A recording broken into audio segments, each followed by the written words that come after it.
And good afternoon and welcome to our usual Friday get-together. It is a beautiful, sunny, if crisply cool day here in Pittsburgh. But don't let that fool you. Tonight it's going to snow, and tomorrow it's going to snow, and it's just going to snow and be awful. But hopefully by the middle of next week it'll all be gone again, because this is Pittsburgh and you can never rely on anything. Snow not being there or snow being there. It's all in the lap of the weather gods. And the weather gods at the moment, I think, are having a big joke. Anyway, welcome back. Say hello if you're out there, or if you don't want to, you don't have to. But I'm a hello to you, whoever you are and wherever you are. Whether you're watching live or watching on our YouTube channel, I do hope that you're telling all your friends to sign up to our YouTube channel. And because the more subscriptions we get, the better use we get of our YouTube channel. So please don't forget to do that. So anyway, we're going to wait a couple of minutes for the latecomers, people parking their cars or doing whatever they do, making their cup of coffee, which I always hear is Barry. Hello there. Greetings before the storm. Yes, quite. I have my coffee ready. This is true. I'm a bear before my coffee. Hello, Gail. Welcome. And David, hello to you. It's becoming quite a family, really, isn't it? All these regulars. Hello, James. And it is St. Patrick's Week. I believe there's a parade in Pittsburgh tomorrow. Hello there, Grace. Although the day isn't till later in the week. And for all of those who constantly mispronounce it, it is St. Paddy's Day. Not St. Patty's Day. It's one of those few things that causes me a degree of grief and anger. Michael, hello, welcome. We'll be seeing more of you later, and hello, Amelia. It's lovely, all these people just sort of joining us on a Friday and saying hi.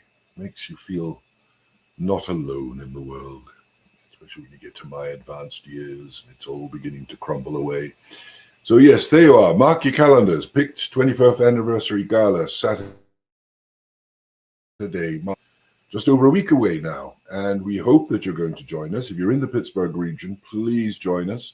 Tickets on sale online on the new improved website. It's very reasonably priced. There are delicious things to eat. It's going to be a very pleasant evening. We did have a raffle for 2 tickets for the gala, where people emailed in and we just drew a thing, and then we did it live on Facebook, so it was all legal and above board. And the winner was Sharon Lang, and we're delighted, Sharon, that you got 2 tickets. If you entered, and if you didn't get the message, if you entered and didn't win, which most of you didn't, do check your emails, because there's an offer for those who entered in your email. Check it out now. Special little gift to you for actually taking the trouble and the time to enter the raffle. As I say, it's going to be a lovely evening, lots of nice food. We have the Bachelor Boys Band, who will be providing musical background to it all. There will be a modest number of very entertaining speeches. There will be an award ceremony.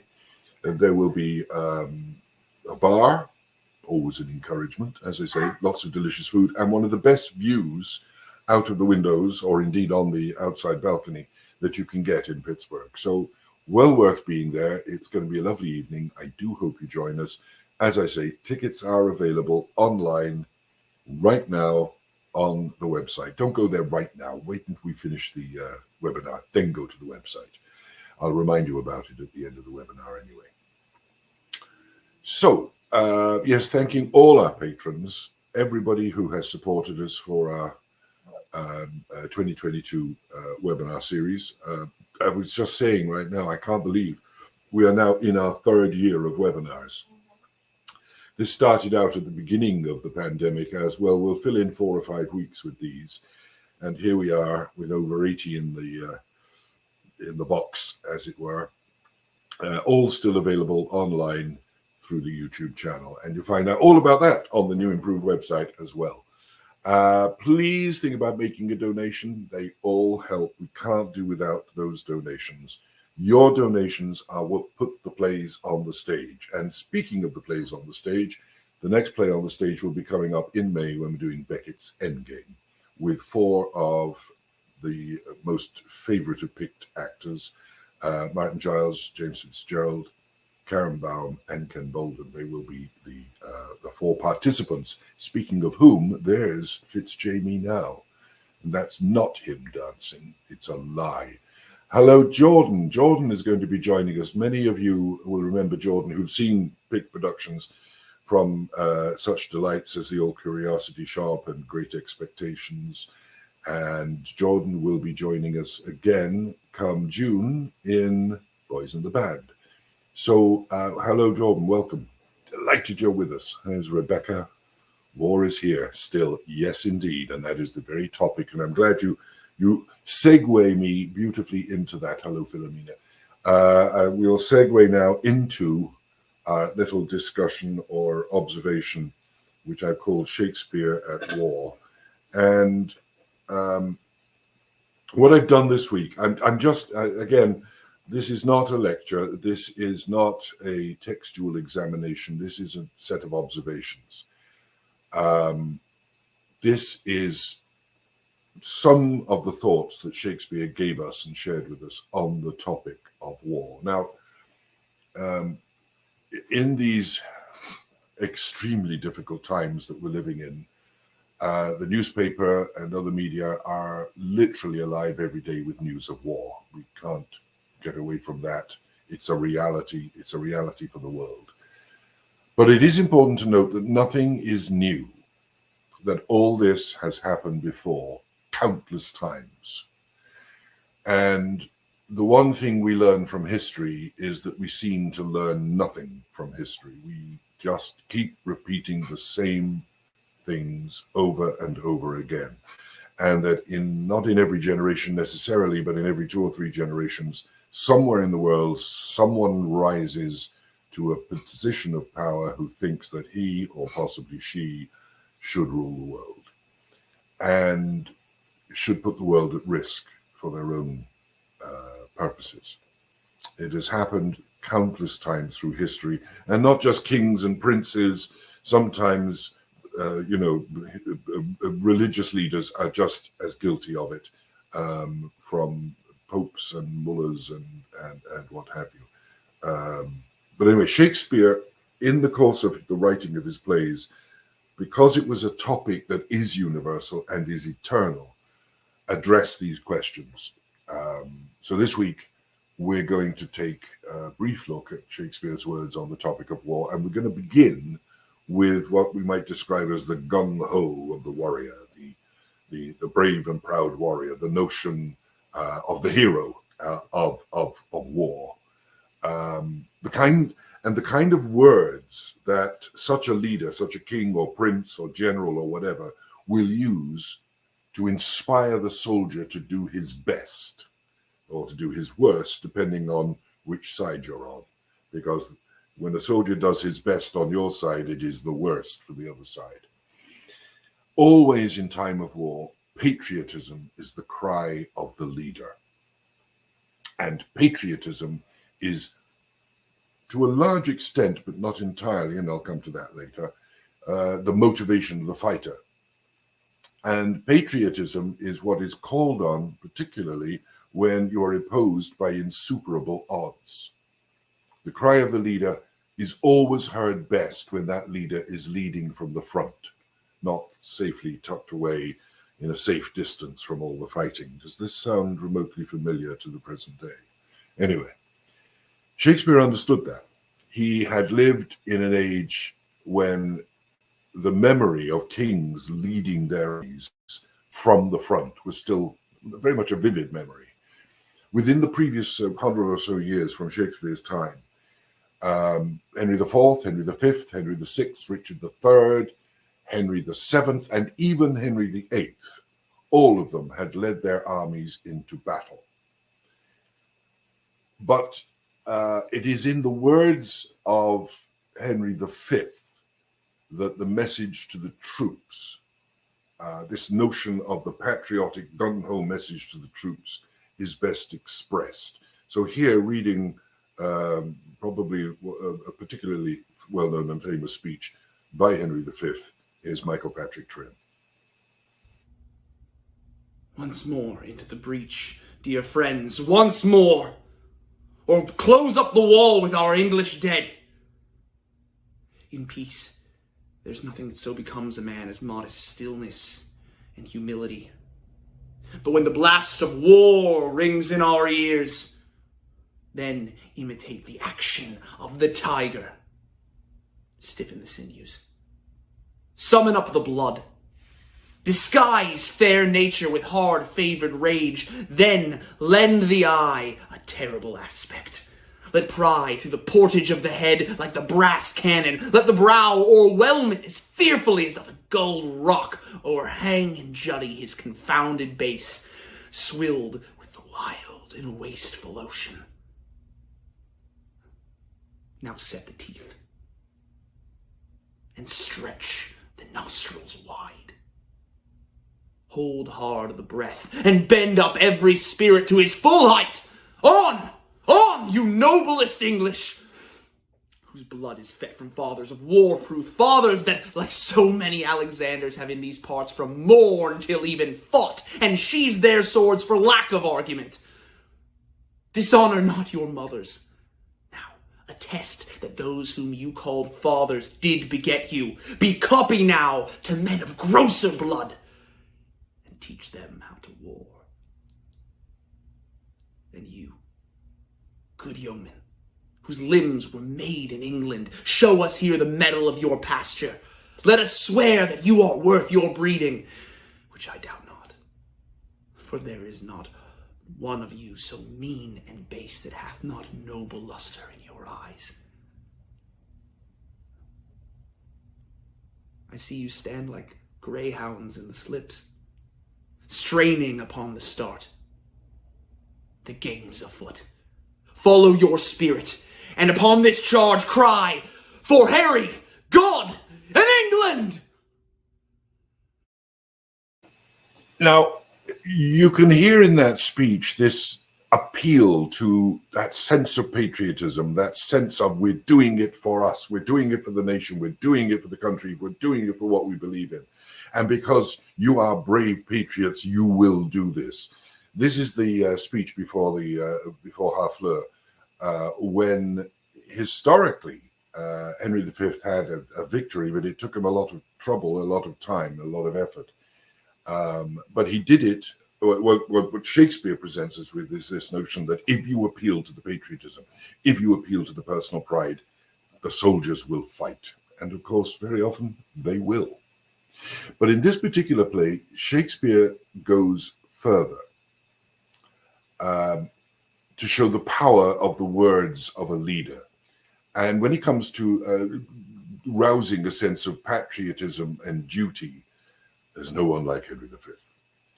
Young men, and Shakespeare understood this, young men want to be heroes. From childhood, we play at games where we're heroes. Always, we are the hero. And in the prologue to the second act of Henry V, the first act, I think everybody knows, "Oh, for a muse of fire" and all of that thing. But in the prologue to the second act, Shakespeare mixes information with pure propaganda. It's almost like he's demonstrating to us how this game of words works in order to propagate and in order to encourage the warrior and the war. It's a "we are great and the enemy is afraid of us" kind of message. And that still operates today. It is one of the great truths of, and as I say, and I mentioned last week, the first victim of war is truth. But one of the great truths of wartime is that propaganda on the principle of we are the right ones and our enemies are terrible people and totally afraid of us is one of the fundamentals of the messaging of war. In fact, that kind of message is literally still operating today. Go and read your newspapers, listen to the radio or the TV broadcasts. Nothing is new when it comes to war. So to read this prologue, we have Saige Smith. Now all the youth of England is on fire, and silken dalliance in their wardrobe lies. Now thrive the armorers, and honor's thought lies solely in the breast of every man. They sell the pasture now to buy the horse, following the mirror of all Christian kings with winged heels as English Mercuries.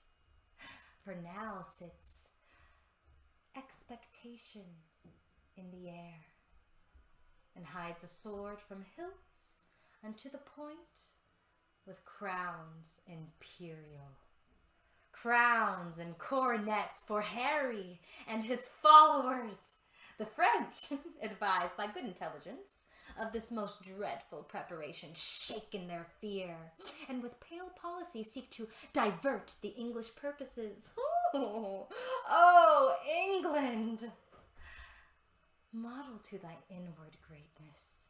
Like little body with a mighty heart, what mightst thou do? That honor would thee do were all thy children kind and natural. You can see it. It is propaganda. It's using information partially true, partially assumed, and partially made up to stir the spirit, make the young men want to go and fight. And we can recognize lots of other pieces of information in that. The French, advised by good intelligence of this most dreadful preparation, shake in their fear, and with pale policy seek to divert the English purposes. Look at that. Seek to divert the English use of reverse propaganda, of putting information out that's not true to frighten the enemy. They do it to us, we do it to them. Nothing changes. It is still happening today. And England, and for England read any country that is at war, model to thy inward greatness like little body with a mighty heart. Little body with a mighty heart. Those very words are being repeated today in Europe. Nothing changes. Now, I'm still with Henry V because it's an interesting play on the topic of war. After a few successes, and when the opposition has proved difficult to defeat, when even nature turns its back on you, when the weather turns on you, everything turns on you, famine, disease, hunger, everything is turned against you. A new realism dawned on the prince, and a different kind of message needs to be sent. War ceases to be a grand illusion. Rousing war cries become deeper in their meaning and in their delivery. We have to tell the message in a different way, because we have to face, having gone into a war excited at the prospect of it, when you have, and your men particularly, have discovered the reality of war, that it is not riding it on a white horse in shining armor, but mud and dirt and blood and death and the stench of it. You have to find a new message. For Shakespeare, Henry V is facing the impossibility of a battle he cannot win. That should ring bells in our heads. At least he can't win it on paper, because the way it looks, it's an impossibility. He has to give his troops a deeper sense of purpose, a challenge to their sense of history in the making. That at this moment, we are making history. We are changing the course of history. And Henry's speech to his men before the Battle of Edinburgh has come down to the present day with phrases that we still recognize, phrases that still mean something to us and to every soldier who has fought. Every platoon, every unit in every army should recognize these phrases. But Henry's speech before Agincourt and Michael Patrick Trimm is going to read it.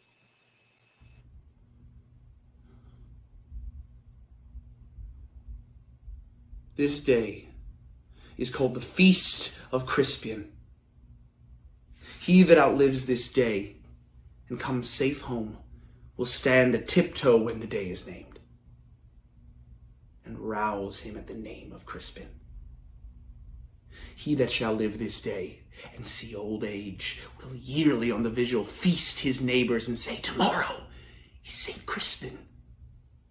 Then he will strip his sleeve and show his scars, and say, "These wounds I had on Crispian's day."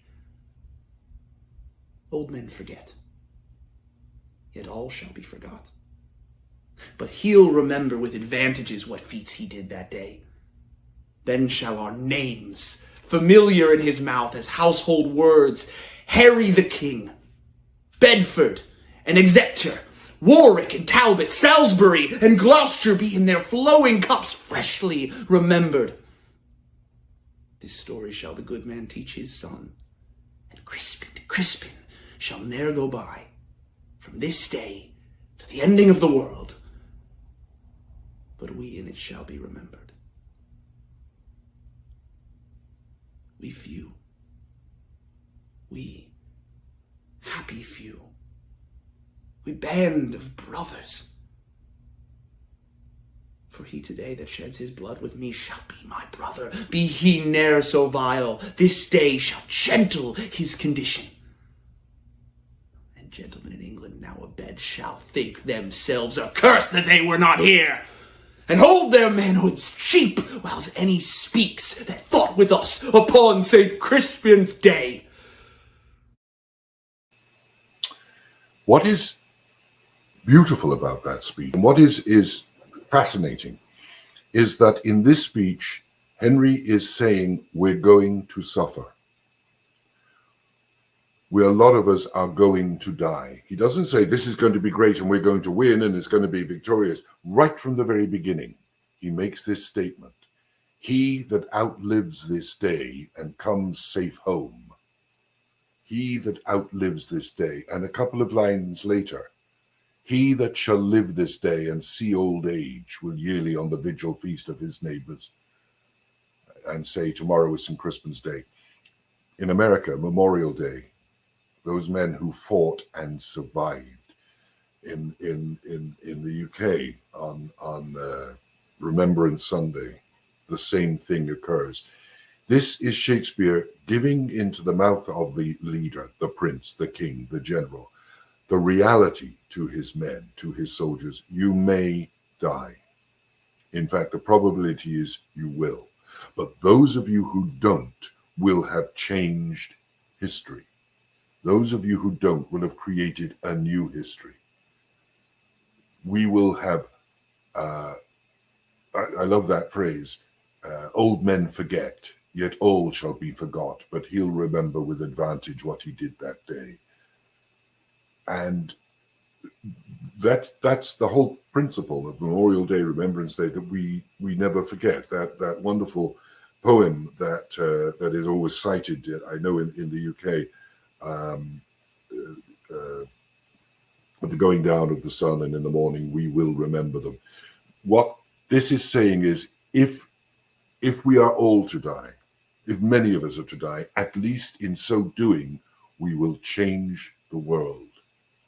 And if we survive, we will be heroes for all eternity. We will not be forgotten.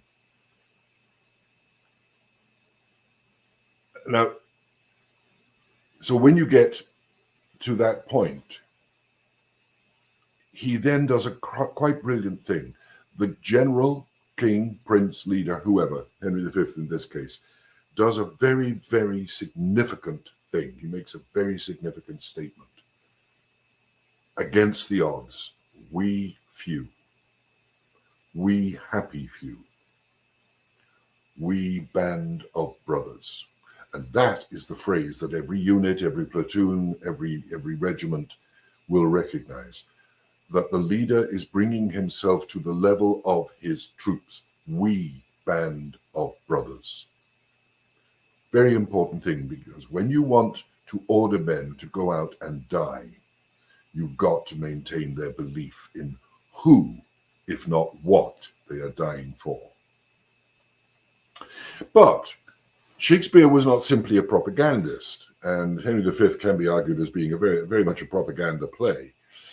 He understands the true nature of war, and he also understood the absurdity of it, the motives that would cause the death of so many for basically so little.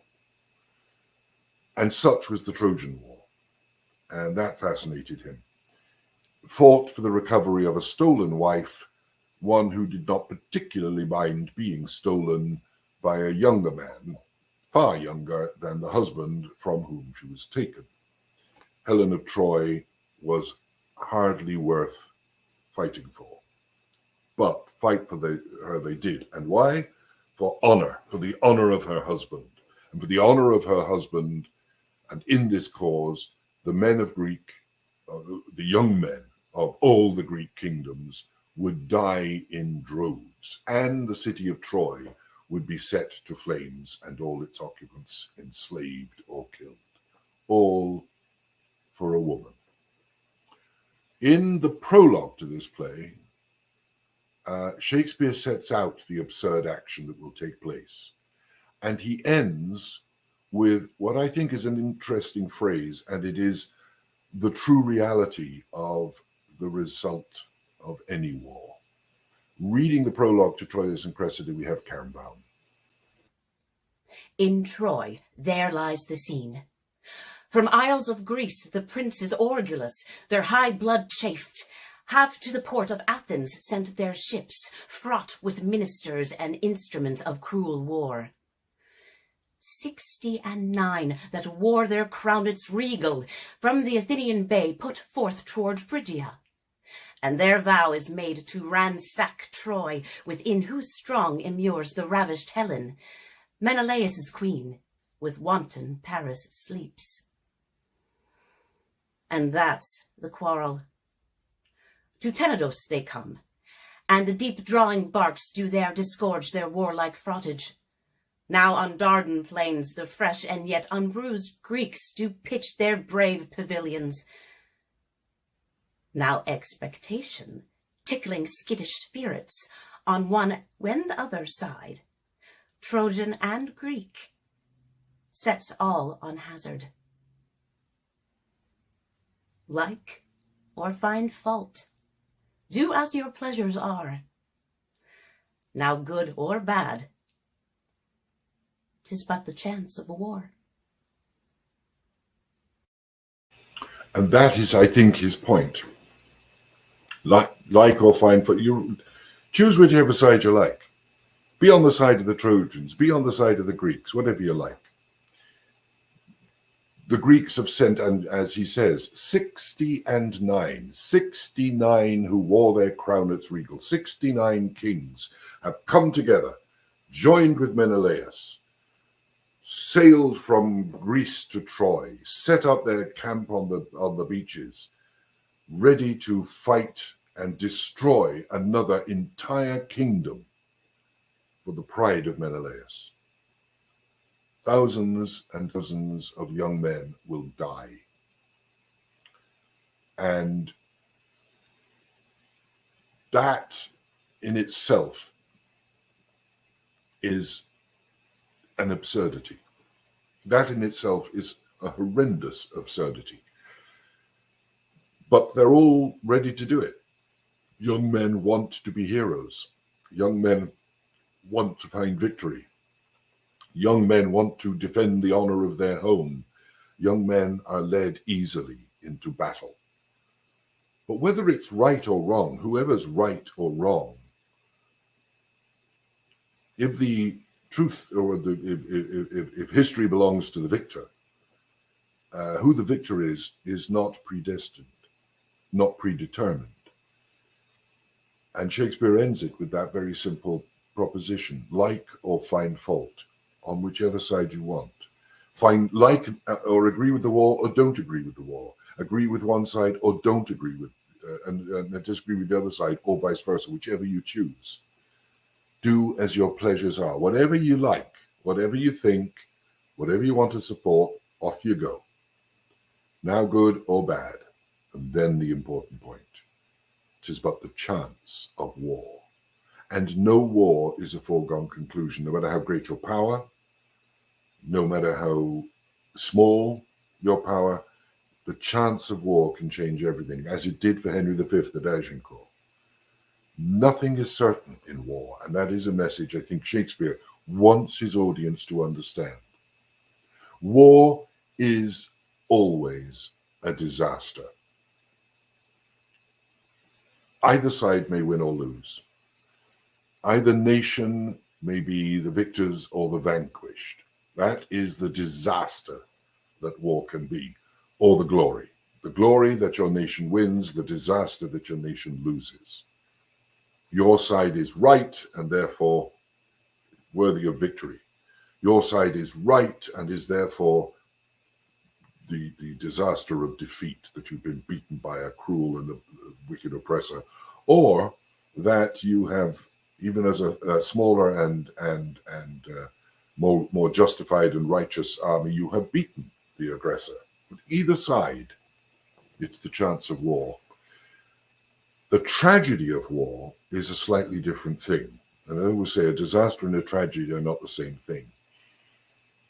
The tragedy of war, and particularly a civil war, is a very personal one. The disaster is the war itself. The tragedy is the tragedy of the individual. And in civil wars, and they're not about nation against nation, it's about a nation against itself. That is tragic. But it's tragic because the nation is composed of individuals. And those individuals are of one people. They are of one nation. They are of one agreed governance. Shakespeare was very conscious of such wars, of such civil wars. In his time, there were still people alive who had fought in the later stages of the Wars of the Roses. And the Wars of the Roses had racked England, Englishman against Englishman, for a generation, more than one generation. England had also suffered in his time, and just before it, the religious war, if you like, invoked by the accession of Queen Mary, the eldest daughter of Henry VIII. So the idea of war was very much, and civil war was very much in the recent history of England and Shakespeare's audience. They knew what he was talking about when he talked about it. And any family that has had, and for those of you who've had family at war, you will understand the appallingness of the next scene I'm going to bring to you. And it is that notion in a civil war situation that it is brother against brother, it is father against son, it is cousin against cousin, it is people, friend, neighbor against neighbor, because of a belief, because of something you believe in.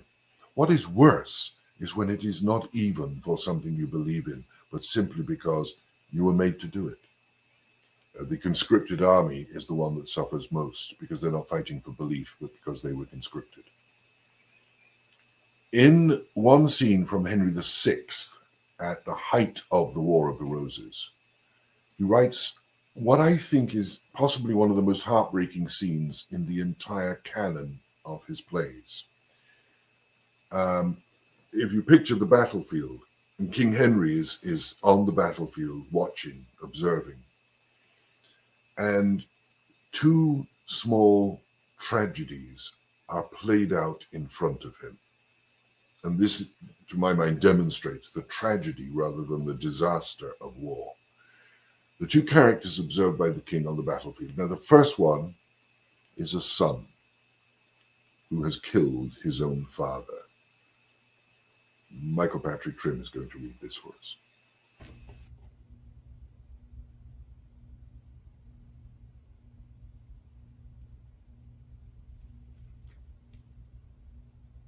Ill blows the wind that profits nobody. This man, whom hand to hand I slew in fight, may be possessed with some store of crowns, and I, that haply take them from him now, may yet ere night yield both my life and them to some man else, as this man hath doth me.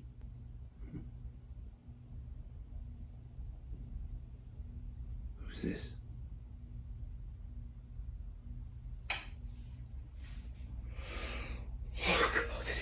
father's face,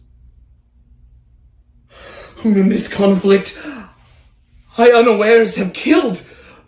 Oh, heavy times begetting such events. From London by the king was I pressed forth. My father, being the Earl of Warwick's man, came on the part of York, pressed by his master, and I, who at his hands have received my life, him have by my hands of life bereaved him. Oh, God. Pardon me, God. I knew not what I did, and pardon, Father, for I knew not thee. My tears shall wipe away these bloody marks, and no more wounds, till they have flowed their fill. Notice that the two soldiers, the father and the son, weren't fighting for what they believed in, weren't fighting for a cause. They were fighting because they were conscripted, one by the king and one by the Duke of Warwick. They were just ordinary guys conscripted into an army and told to go and fight and kill whoever's in front of you, because that was the fundamental of it. And when you think about it, war, when you take away the big artillery, when you talk about infantry war is about kill the man in front of you, because if you don't, he may kill you. And one was the father and the other was the son. And without knowing it, one killed the other. And that's tragic enough, but Shakespeare wants to rub salt into the wound. He wants us to truly understand it. And therefore of equal sadness is the second episode played out before the king. A different father who's killed his son. Here's James FitzGerald to read this. Thou that hath so stoutly resisted me, give me thy gold, if thou hast any gold, for I have bought it with 100 blows. Oh, but let me see. Is this our foeman's face? Ah, no. No, no. It is my only son. Ah, boy. If any life be left in thee, throw up thine eye. See what showers arise, blown with the windy tempest of my heart upon thy words that kill mine eye and heart. Oh, pity God, this miserable age.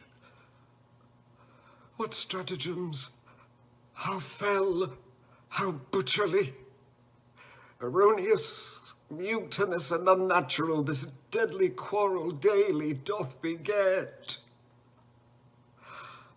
Oh, boy, thy father gave thee life too soon, and hath bereft thee of thy life too late. And therein lies Shakespeare's message to us all.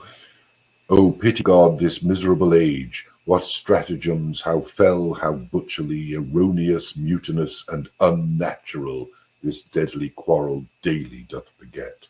And that is happening on every battlefield across the world. That innocence, the innocence of the human spirit, is distorted by the act of war, that the solution to a problem should be considered butchered and unnatural, that we kill one another. And then Shakespeare takes it to this point of extreme. In civil war, we kill each other, our family, because as far as I think Shakespeare would be concerned, all humanity is our family. And speaking of which, even though they rarely fought in wars, women had a place in Shakespeare's thinking.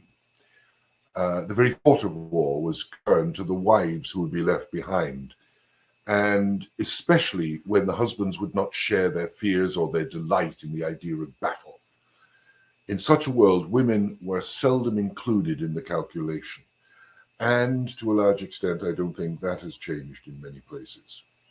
Shakespeare shows us this in Henry IV, Part 1, when Hotspur, one of the great hero, the rival to Prince Hal, very often thought the better man and certainly the better soldier, but of course he isn't. But when his wife questions her husband about what's going on in his head and gets very little response. From Henry IV, Part 1, we have Lady Percy, read by Saige Smith. Oh, my good lord, why are you thus alone? For what offense have I this fortnight been a banished woman from my Harry's bed? Tell me, sweet lord, what is it that takes from thee thy stomach, pleasure in thy golden sleep? Why dost thou bend thine eyes upon the earth and start so often when thou sitt'st alone? Why hast thou lost the fresh blood in thy cheeks, and given my treasures and my rights of thee to thick-eyed musing and cursed melancholy?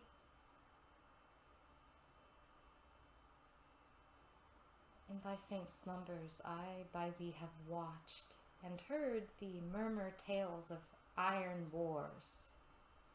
Speak terms of manage to thy bounding steed, cry, courage to the field! And thou hast talked of sallies and retires, of trenches, tents, of palisadoes, frontiers, parapets, of basilisks, of cannon, culverin, of prisoners' ransom, and of soldiers slain, and all the currents of a heady fight. The spirit within thee hath been so at war, and thus hath so bestirred thee in thy sleep, that beads of sweat have stood upon thy brow like bubbles in a late disturbed stream. In thy face, strange motions have appeared, such that we see when men restrain their breath of some great sudden hest. Oh, what portents are these? Some heavy business hath my lord in hand, and I must know it, else he loves me not.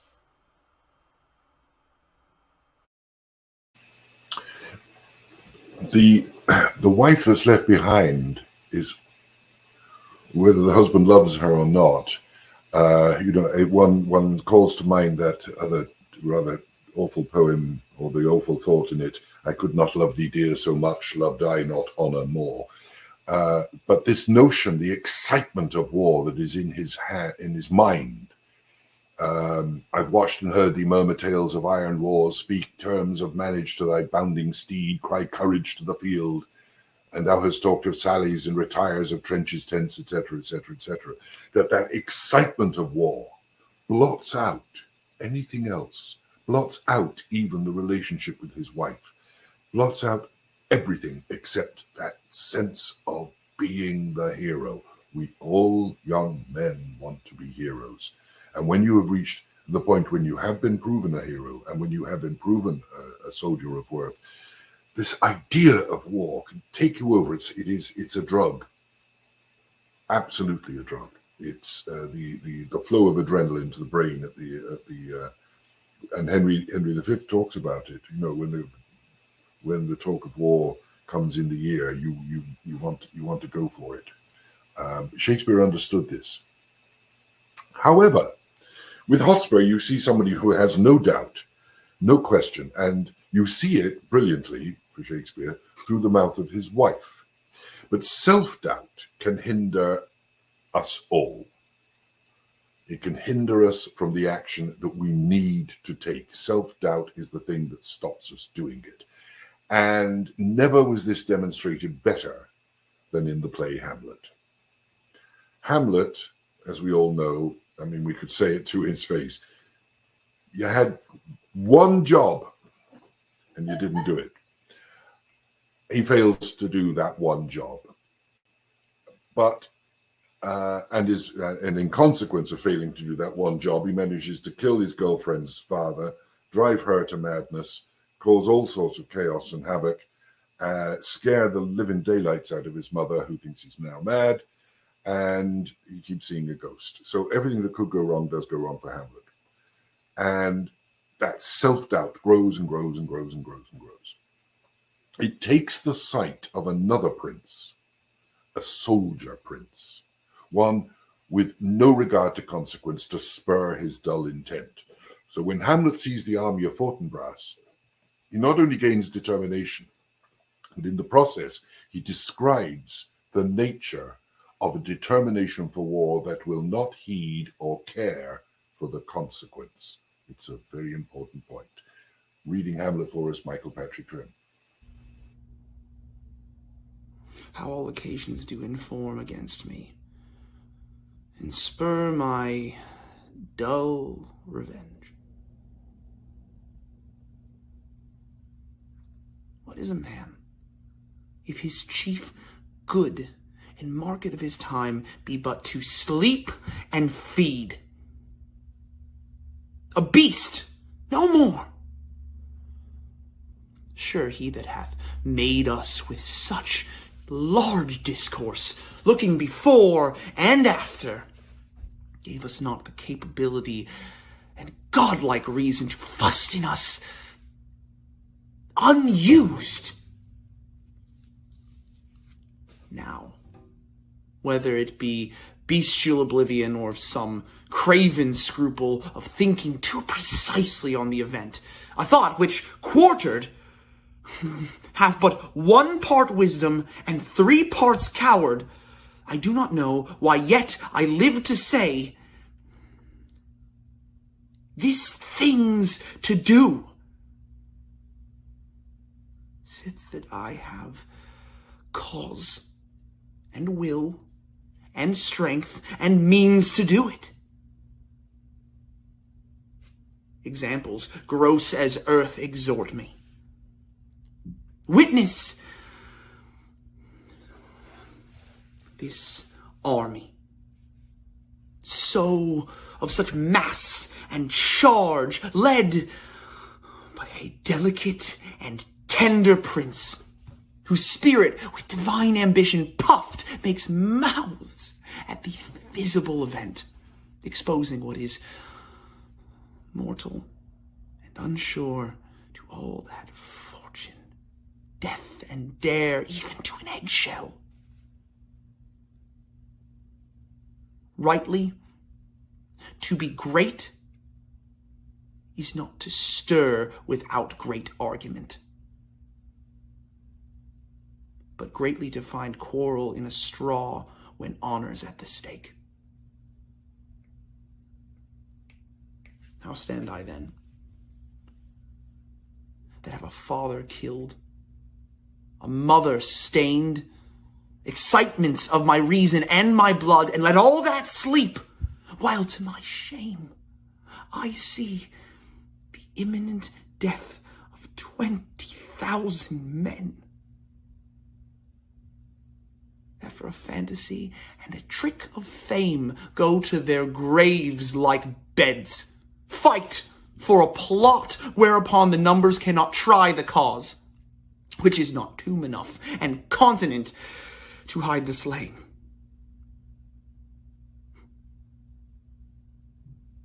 Oh, from this time forth, my thoughts be bloody, or be nothing worth. I think that speech contains some deeply important points. His admiration, because what he's looking for is a strong motivation to do the thing that he must, or believes he must do. But the way he describes it, led this army of such mass and charge, led by a delicate and tender prince, just somebody like me, not some great warrior king. This is not Genghis Khan. This is not Attila the Hun. This is Fortinbras, a delicate and tender prince, whose spirit with divine ambition puffed makes mouths at the invisible event, exposing what is mortal and unsure to all the fortune, death, and danger dare, even for an eggshell. That for this ambition that he has, will risk everything, including himself, because he will lead his fight.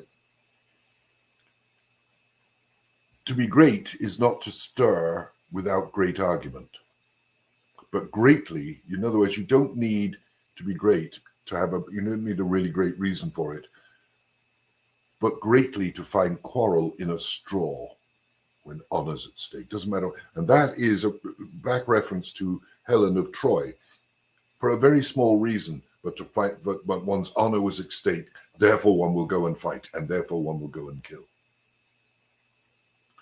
But the other important aspect of that speech is the reality of battle, that that he is about to witness the imminent death of 20,000 men.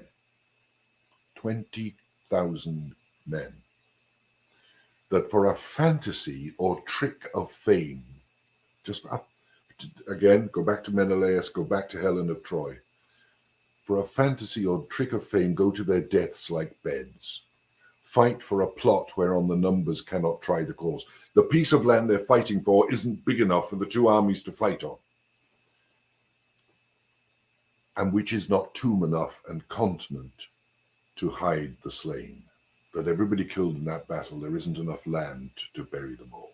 And that's how pathetic it is. That's how absurd it is. That's how ridiculous it is. Shakespeare, deep down in his soul, I think, has to have been very anti-war. Let's return to the heroic soldier for a moment, because this is another point about the hero, that we tend to revel in the deeds of such a hero. Once we hear about a hero, we go crazy for him. They've excited our imaginations, from Hector and Achilles at one end to Rambo and the Russian army at the other end of it. We just love heroes. We love guys standing there. And I remember a cartoon in some magazine or other way back. And it was these, I think there were Japanese generals in the Second World War, and they were pointing at a bridge, and the whole Japanese army on one side and John Wayne on the other. And that's the kind of thing, we revel in that kind of hero image. One such hero in the canon of Shakespeare, in whom his peers found utter glory, was the eponymous hero of possibly Shakespeare's most popular play. And he's spoken of as if he were a very god of war. And one of the soldiers, a sergeant covered in blood, praises him. Here is James FitzGerald to read that. Doubtful it stood, as two spent swimmers that do cling together and choke their art, the merciless MacDonald, worthy to be a rebel, from the western isles of kerns and gallowglasses is supplied, and fortune, on his damned quarrel smiling, showed like a rebel's whore. But all's too weak. For brave Macbeth, well he deserves that name, disdaining fortune, with brandished steel, which smoked of bloody execution, carved out his passage till he faced the slave, which ne'er shook hands, nor bade farewell to him, till he unseamed him from the nave to the chaps, and fixed his head upon our battlements.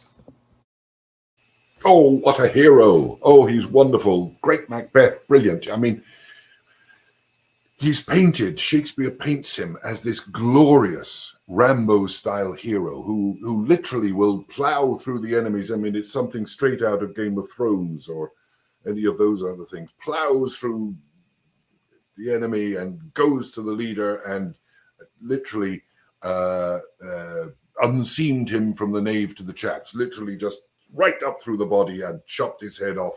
And yay, Macbeth, we love him. We think he's brilliant. He's a hero. And yet this hero will turn villain, because there is nothing like success and inflating somebody as a hero to damage the psyche.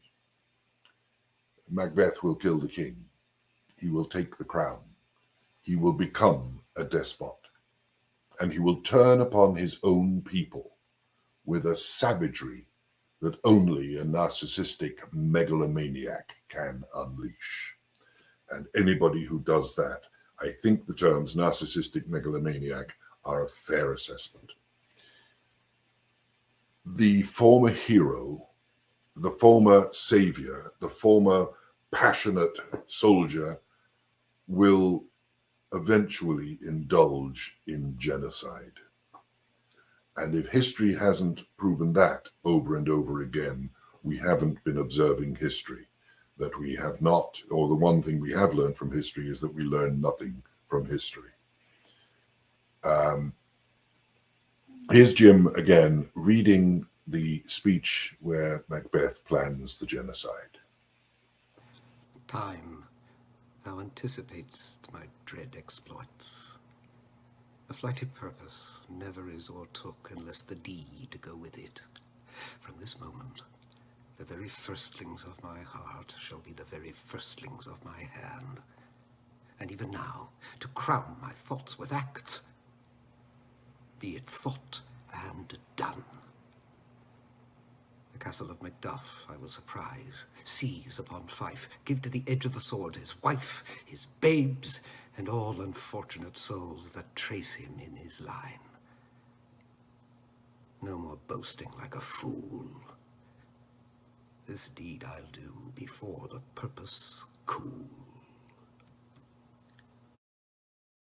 And the line we need to learn from in that, which I think is a deeply significant line, from this moment, the very firstlings of my heart shall be the firstlings of my hand. In other words, if I want to do it, if I think I want to do it, I'm going to do it. No opportunity for reflection, no opportunity for consideration, no listening to my generals or my senior politicians, no need for advisors. If I want to do it, I'll do it. And I'll do it straight away. If the idea comes to me, I'm going to do it. And for somebody to be given that degree of power, or to be allowed to take that degree of power, they become the dangerous people of this world, because not only have they no inclination for consideration and reflection, but they have taken or have been given the power to let the firstlings of their heart become the firstlings of their hand. And that is why, he said humbly, but with his opinion, democracy is the only way. And finally, what is the result of war? Soldiers will die, or they will return home as victors and heroes. Kings or other leaders, princes, generals, whatever, will be lauded for their success or condemned as failures. They will become heroes of the world or end up in front of a war crimes tribunal, one way or the other. But the ordinary people, the civilians, the non-combatants, the women and children who are left behind, very often dispossessed, homeless, the refugees, they will suffer long after the last tank rolls off the battlefield. A war is not over when a peace treaty is signed. It is not over for a very, very long time after for those who weren't fighting, those whose cities have been bombed, those whose families have been decimated by the acts of war. A war does not end with a peace treaty. Now, there is a play attributed to Shakespeare, which we're fairly certain he wrote a large amount of, and I strongly suspect this particular speech, so I'm going to say it was Shakespeare. And in this play, and in this speech, we hear Shakespeare talking about the ultimate victims of war. The play is called Sir Thomas More. And here is Karen Baum reading an extract.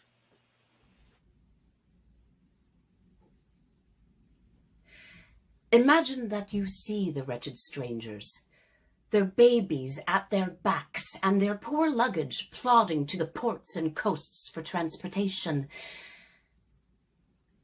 and that you sit as kings in your desires, authority quite silent by your brawl, and you in ruff of your opinions clothed. What had you got?